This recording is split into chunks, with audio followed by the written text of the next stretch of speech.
Sir Smita Sabharwal గారు ఒక tweet చేశారు సార్. అంటే వికలాంగుల రిజర్వేషన్ల పైన ఒక ట్వీట్ చేశారు. అయితే అది ఇప్పుడు నేషనల్ వైడ్ గా కూడా కాంట్రవర్సీ క్రియేట్ చేస్తుంది. చాలా చర్చించుకుంటున్నారు కూడా.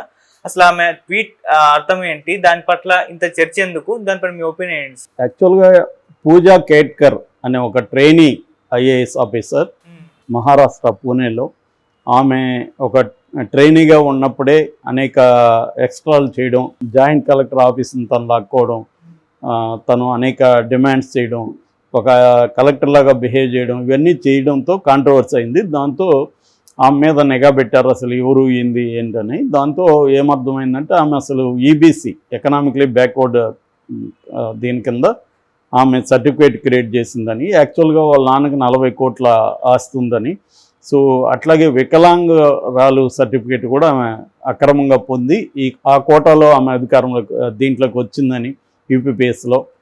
దానికి సంబంధించి యూపీపీఎస్ వైఫల్యం చెందింది, ఇలాగ దొంగ సర్టిఫికేట్లతో ఈమె ఎలా వచ్చింది, దాని మీద ఎందుకు నిఘా కరెక్ట్గా పెట్టలేదు అని దేశవ్యాప్తంగా విమర్శలు వచ్చాయి. ఆమెను సస్పెండ్ చేశారు, వాళ్ళ అమ్మా నాన్నను అరెస్ట్ చేశారు, ఆమె మీద ఇప్పుడు క్రిమినల్ కేసు కూడా పెట్టారు. సో ఆమెకు యూపీపీఎస్ బ్యాన్ చేసింది. ఇక మీదట ఎప్పుడు కూడా ఆమె ఎగ్జామ్ రాసే అర్హత కూడా ఆమెకు లేదు.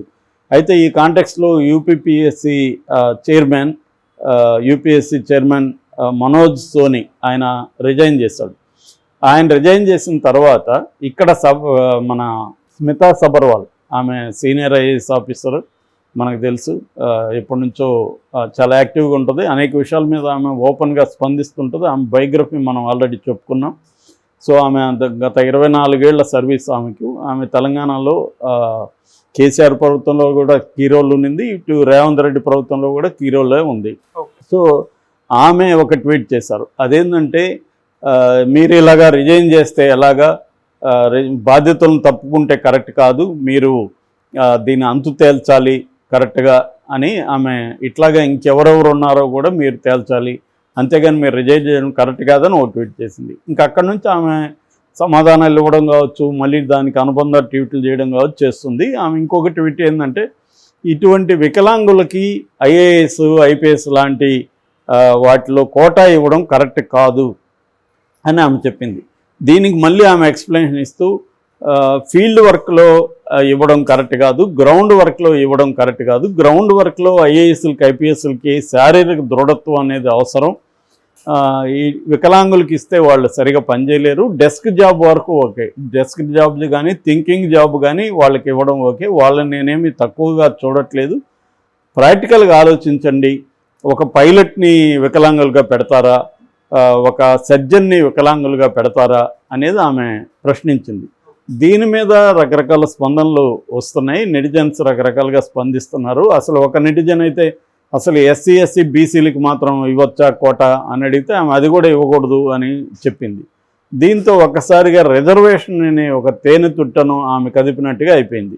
దీంతో సుప్రీంకోర్టు అడ్వకేట్ ఎన్ కరుణ ఆమెను గట్టిగానే సమాధానం ఇచ్చింది, నీకు అసలు ఏమీ తెలియనట్టు ఉంది వీటి గురించి, నువ్వు వికలాంగులు సమర్థతకు వికలాంగదానికి ఏమీ ఇది లేదు, అందుకనే వాళ్ళని డిజేబుల్డ్ అనకుండా డిఫరెంట్లీ ఏబుల్డ్ పర్సన్స్ అని పిలుస్తున్నారు, వరల్డ్ వైడ్గా కూడా ఇవాళ ఎవరు కూడా వాళ్ళని డిజేబుల్డ్ అని పిలవట్లేదు, ఎందుకంటే వాళ్ళకి డిఫరెంట్ అబిలిటీస్ ఉంటాయి అనేది, అందుకని డిఫరెంట్లీ ఏబుల్డ్ పర్సన్స్ అని వాళ్ళని పిలవాలి, డిజేబుల్డ్ అని అనకూడదు, వికలాంగులు అనకూడదు, అంగవైకల్యం ఉన్నవాళ్ళు అనకూడదు అని వరల్డ్ వైడ్గా కూడా ఉద్యమాలు ఉన్నాయి. ఇవన్నీ ఆమె చెప్పింది. దానికి ఈమె సమాధానం ఇచ్చింది, మీరు తప్పుగా అర్థం చేసుకున్నారు, నేను ఓన్లీ ప్రాక్టికల్గా మాత్రం మాట్లాడుతున్నాను, లీగల్ ఫ్రేమ్వర్క్లో వాళ్ళకి సమానత్వం ఉంది, దాన్నేమి డిస్టర్బ్ చేయకూడదు అని సబర్వాల్ మళ్ళీ మాట్లాడింది. అట్లాగే ప్రియాంక చతుర్వేది శివసేన యూబీటీ రాజ్యసభ సభ్యురాలు, ఆమె కూడా గట్టిగానే ఈమెకి కౌంటర్ ఇచ్చింది. ఇలాగా చాలామంది విడిపోయారు సగంలో, ఒక వర్గమేమో ఆమెను సపోర్ట్ చేస్తూ అసలు రిజర్వేషన్లే తీసేయాలని ఈ అప్పర్ కాస్ట్ వర్గం, రిజర్వేషన్కి వ్యతిరేకంగా ఉండే వర్గం మాట్లాడుతుంది. రిజర్వేషన్లు ఉన్నవాళ్ళు ముఖ్యంగా వికలాంగులు అనే ఎవరినైతే అనిందో వీళ్ళు మాత్రం తీవ్రంగా ఆవేదన వ్యక్తం చేస్తూ పోస్టులు పెడుతున్నారు, మేము ఈ మీద కేసేస్తాం, ఉద్యమాలు చేస్తామని కూడా వాళ్ళు ప్రకటించారు. అయితే మనకి ఇదే కాంటెక్స్లో మనం మన పక్కనున్న బంగ్లాదేశ్లో కూడా గత కొంతకాలంగా తీవ్రమైన ఉద్యమాలు జరుగుతున్నాయి, అక్కడ అల్లర్లు జరుగుతున్నాయి. ఆల్రెడీ 115 మంది ఇప్పటి వరకు అల్లర్లలో చనిపోయారు రిజర్వేషన్లకు వ్యతిరేకంగా, కోటాకు వ్యతిరేకంగా. ఎందుకంటే బంగ్లాదేశ్ అనేది ఏర్పడి 50 ఏళ్ళు దాటింది. అక్కడ దాదాపు 56% వరకు రిజర్వేషన్ ఉంది. అందులో 30% ఏమైందంటే బంగ్లాదేశ్ ఏర్పడిన అప్పుడు ఆ ఉద్యమం జరిగింది. తూర్పు పాకిస్తాన్ అనేవాళ్ళు దాన్ని, పాకిస్తాన్ నుంచి విడిపోయింది బంగ్లాదేశ్. సో అప్పుడు పాకిస్తాను నిరంకుశత్వంగా హింసను ప్రయోగించినప్పుడు ఆ హింసలు అనేక కుటుంబాలు త్యాగాలు చేశారు. ఆ కుటుంబాల వాళ్ళకి 30% రిజర్వేషన్, మిగతా 26% రకరకాల ట్రైబల్స్కి కావచ్చు, డిజేబుల్డ్ డిఫరెంట్లీ ఏబుల్డ్ పర్సన్స్కి కావచ్చు, ఇలాగా ఇస్తుంది. సో దీనికి వ్యతిరేకంగా ఉద్యమాలు జరుగుతున్నాయి. షేక్ హసీనా ప్రభుత్వం ఉంది అక్కడ. షేక్ హసీనా ప్రభుత్వం యాక్చువల్గా గతంలో ఈ రిజర్వేషన్ల కోటాను తగ్గించింది. బట్ హైకోర్టు మళ్ళీ 56 చేసింది దాన్ని. దీనికి నిరసన జరిగాయి. రీసెంట్గా సుప్రీంకోర్టు దాన్ని మొత్తాన్ని 7%కి తగ్గించేశారు రిజర్వేషన్. 5% ఏమో ఉద్యమకారుల కుటుంబాలకి, 2% ఏమో ట్రైబల్స్కి, ప్లస్ మిగతా వాళ్ళకి. అలా ఇప్పుడు అక్కడ కూడా సుప్రీంకోర్టు నిర్ణయం తీసుకునింది. సో ఆ కాంటెక్స్లో మరి ఇక్కడ కూడా ఇప్పుడు సబర్వాల్ ఇలా మాట్లాడడం అనేది ఒక తేనె తుట్టెను కదిపినట్టు అయింది రిజర్వేషన్ మీద. ఆల్రెడీ ఏంటంటే మన దేశంలో స్వాతంత్రం వచ్చి ఇంతకాలమైనా ఇంకా ఎస్సీ ఎస్టీ బీసీలకు రిజర్వేషన్ ఉండాలా. అంబేద్కర్ చెప్పింది 10 ఏళ్ళే కదా. దీన్ని ఇట్లా రాజకీయ ప్రయోజనాల కోసం పెంచుకుంటున్నారు. ఆల్రెడీ ఐఏఎస్ ఐపీఎస్లుగా ఉన్న పిల్లలకి మళ్ళీ రిజర్వేషన్లు అవసరమా అన్న వాదనలు, అందుకని క్రీమీ లేయర్ ఒకటి ఉండాలి, ఇలా రకరకాల వాదనలు దీంట్లో జరుగుతున్నాయి. అయితే ఈమె అవన్నీ జోలికి పోకుండా ఈమె ప్రధానంగా మాట్లాడింది ఐఏఎస్ ఐపీఎస్లో గ్రౌండ్ వర్క్లో ఉండే ఆఫీసర్లకి ఈ కోటాలో పెట్టకూడదు, ఫీల్డ్ వర్క్ వాళ్ళు ఓకే కానీ పెట్టకూడదు. అందులో కొంత వాస్తవం ఉన్నట్టే అనిపిస్తుంది చాలామందికి. ఎందుకంటే ఇప్పుడు ఒక చక్రాల కుర్చీలో ఉన్న వ్యక్తి కావచ్చు, లేదా కళ్ళు కనిపించిన బ్లైండ్ పర్సన్ కావచ్చు, ఒక కలెక్టర్గా ఉంటే ఆ కలెక్టరు కళ్ళుండి లేకపోతే కాళ్ళుండి వాళ్ళలాగా పనిచేయగలరా అన్న ఇదే అందరికీ తలెత్తుతుంది. కానీ మనం మొన్ననే ఒక సినిమా రిలీజ్ అయింది, శ్రీకాంత్ అని, హిందీలో. మన తెలుగువాడు మచిలీపట్నం దగ్గర శ్రీకాంత్ బొల్ల. అతని సినిమా చూసినప్పుడు ఇవన్నీ అబద్ధాలని తేలుతాయి. ఎందుకంటే అతను కళ్ళు లేకపోయినా అతను MITలో చదవగలిగాడు, అమెరికాలో పోరాటంతో పైకి ఎదిగాడు, చివరికి ఇండస్ట్రీస్ పెట్టాడు, ఇవాళ ఒక పెద్ద ఇండస్ట్రియలిస్టు. దాని తర్వాత అతను తనలాగా ఉన్న అనేక మంది వికలాంగులకి హెల్ప్ చేసేదానికి ఆర్గనైజేషన్ పెట్టి హెల్ప్ చేస్తున్నాడు.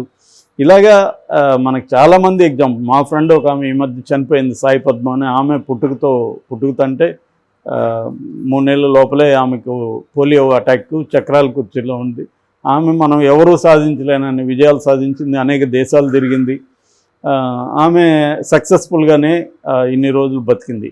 అట్లాగే మనకు ప్రొఫెసర్ నాగేశ్వర్ ఉన్నారు. ఆయనకి చాలా వరకు కళ్ళు ప్రాబ్లం ఉంది. బట్ ఆయన ఏ స్థాయికి ఎదిగాడు, ప్రొఫెసర్గా పనిచేశారు చూసాం మనం. అట్లాగా ఈమెకొక వికలాంగుడు సమాధానం కూడా ఇచ్చాడు. అతను ఏంటంటే, నాకు కాళ్ళు లేవు, 2 కార్లతోనే నడుస్తాను, అయినా నేను ట్రైన్ డ్రైవర్గా, లోకోమోటివ్ డ్రైవర్గా పనిచేస్తున్నాను, 4 దేశాలు నేను ఒంటరిగా తిరిగేసి వచ్చాను, సౌత్ ఇండియాలో అన్ని రాష్ట్రాలు తిరిగాను, మరి నాకేమీ ఇబ్బంది రాలేదే, నేను చేయగలుగుతున్నానే అని కూడా ఆమెకు సమాధానం ఇచ్చాడు. ఇలాగ చాలామంది ఉన్నారు. యాక్చువల్గా ఏంటంటే వాళ్ళకి కొంత సపోర్ట్ సిస్టమ్స్ అవసరం. అది ఇప్పుడు ఒక ఐఏఎస్, కళ్ళు లేని ఒక ఐఏఎస్ ఆఫీసర్ ఉన్నాడు, ఈ మధ్యన ఎవరో సెలెక్ట్ అయ్యారు. లేనప్పుడు ఏమవుతుంది, వాళ్ళకి కొంత సపోర్ట్ సిస్టమ్ ఇస్తే వాళ్ళు బ్రహ్మాండంగా పనిచేయగలుగుతారు. ఇప్పుడు నాగేశ్వరిని చూస్తే రామ్ గోపాల్ వర్మ నాతో ఒకసారి అన్నాడు, ఆయన నాలెడ్జ్కి నేను షాక్ అయ్యాను, అసలు ఆయనకి తెలియని ఫీల్డే లేదు అని. మరి అది ఎంతమంది కళ్ళు ఉన్న వాళ్ళకి సాధ్యం? కళ్ళున్న వాళ్ళకి సాధ్యం కానీ ఆయన సాధ్యం చేయగలిగాడు కదా. అట్లాగే నేను చెప్పిన సాయి పద్మ అనేక నవళ్ళు రాసింది, పుస్తకాలు రాసింది, NGO నడుపుతుంది, ట్రైబల్కి ఎడ్యుకేషన్ ప్రొవైడ్ చేసింది, అనేక పనులు ఆమె చేసింది. కాళ్ళు అన్నీ బాగుండేవాళ్ళు ఆమెలాగా ఎంతమంది చేస్తారు? కాబట్టి డిజేబుల్డ్ పర్సన్స్ అని వాళ్ళని దూరం పెట్టడం అయితే కరెక్ట్ కాదు. ఈమె చెప్పినట్టుగా ప్రాక్టికల్ ప్రాబ్లం ఉండొచ్చు వాళ్ళకి, లేదని కాదు, ఖచ్చితంగా ఉంటుంది. ఉన్నప్పుడు వాళ్ళకి సపోర్ట్ సిస్టమ్ ఇవ్వాలి. ఇంక్లూజివ్ సొసైటీ అంటే అదే. ఇంక్లూజివ్ సొసైటీ అంటే సమాజంలో కొంత బలహీనంగా ఉన్న వాళ్ళని ఇంక్లూడ్ చేసుకోవాలి అభివృద్ధిలో కానీ వాళ్ళ డెవలప్మెంట్లో. వాళ్ళకి కూడా కొంత కోటా కేటాయించడం. అందుకనే అది వదిలేసి ఈమె నేను బాగున్నాను కాబట్టి బాగున్న వాళ్ళే ఉండాలి అనుకున్నప్పుడు చాలామంది ఒక ఐఏఎస్ ఆఫీసరు సపోర్ట్ కూడా వ్యతిరేకించుతూ ఆయన మాట్లాడింది ఏంటంటే, అసలు ఐఏఎస్ ఆఫీసర్లు ఎంతమంది నువ్వు చెప్పినట్టు ఫీల్డ్లో పోయి గట్టిగా పనిచేస్తున్నారు, చాలా అది ఒక హోదాగా విలాసవంతంగా డబ్బులు సంపాదించుకోవడం మీద కేంద్రీకరిస్తున్నారు అనేది కూడా వాదించాడు. అది కూడా కరెక్టే. ఆయన వాదనలో కూడా నిజంగా ఎంతమంది ఐఏఎస్ ఆఫీసర్ ఫీల్డ్లోకి వెళ్ళి జనంతో పనిచేస్తున్నారు. సో ఈమె చెప్పిన దాంట్లో ప్రాక్టికల్ ప్రాబ్లం వరకు ఓకే, కానీ దాన్ని సాగ్గా చూపించి ఈమె ఇప్పుడు పూజా కేట్కర్ ఆమె సాగ్గా చూపించి మొత్తం కోటాకి ఎసురు పెట్టడం అనేది మాత్రం ఖచ్చితంగా వ్యతిరేకించాల్సిన అవసరం. వాళ్ళకి ఏమన్నా బలహీనతలు వాళ్ళకి సరిపోదంటే సపోర్ట్ సిస్టమ్ ప్రొవైడ్ చేయడం పెద్ద విషయం కాదు గవర్నమెంట్కి. అలా చేయడం ద్వారా ఒక blind person IAS officer IPS officer అయితే కొన్ని వందల వేల మందికి ఇన్స్పిరేషన్ అవుతుంది వాళ్ళ కమ్యూనిటీలో. ఇప్పుడు మా వైపు కూడా ఎన్జిఓ ఉంది, స్కిల్ డెవలప్మెంటు. ఇలాంటి వాళ్ళకి ఇప్పుడు స్టార్ట్ చేయబోతున్నారు. వాళ్ళకి హాస్టల్ పెట్టి దీని మీద ఎన్జిఓస్ పనిచేస్తున్నాయి.